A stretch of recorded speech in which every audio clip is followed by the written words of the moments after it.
hey guys good morning আকৌ অন্য এটা ভিডিঅ'লৈকে চবকে নমস্কাৰ আজি ভিডিঅ'টো ষ্টাৰ্টিং কৰিছোঁ ধুলুং ফেষ্টিভেলৰ পৰা আৰু এতিয়া ৰাতিপুৱা হৈছে 10টামান বজাত চ' 10টামান বজাতে আহিলোঁ কিয়নো বুলি ক'লে কোৰাছ গাব আহিছোঁ চ' আমাৰ সময় দিছে আমাক 10টা বজাত আহিবৰ কাৰণে আমি আহিলোঁ আৰু সেইফালে দেখি পাই চাগে কিমান ধুনীয়াকৈ সাজি থৈছে আৰু আপোনালোকে গেটখনো চালে চাগে কিমান ধুনীয়া আছিলে একদম বহুত ধুনীয়াকৈ বনাই থৈ দিছে আৰু তলত যে পাত কেইটামান পেলাই দিছিলে এইখিনিও একদম ধুলুং ফেষ্টিভেল লিখা লাগি গৈছে ভাল লাগি গৈছে চাই মেলি আৰু এয়া চাওক আৰম্ভণি পূজা পাঠ হৈ গৈছে আৰু সেইফালে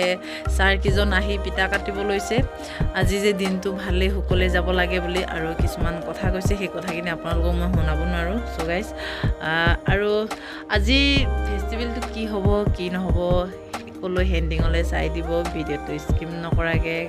গাইজ চ' ডাঙৰ গেটখনৰ মুকলি হৈ গ'ল আৰু এইখিনিত একেবাৰে এতিয়া মানুহ অহা যোৱা কৰিব পাৰে কিন্তু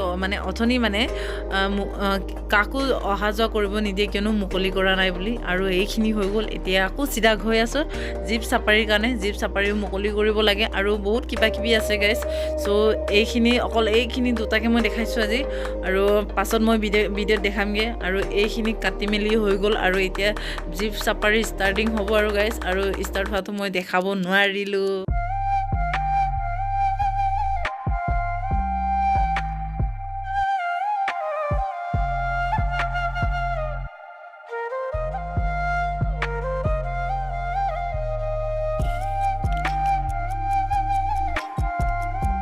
গাইজ আজিৰ ভিডিঅ'টো ইমানেই আছিলে প্লিজ ভাল লাগিলে like comment share and subscribe কৰি দিব নাপাহৰিব প্লিজ গাইজ প্লিজ আকৌ নেক্সট ভিডিঅ'ত লগ পাম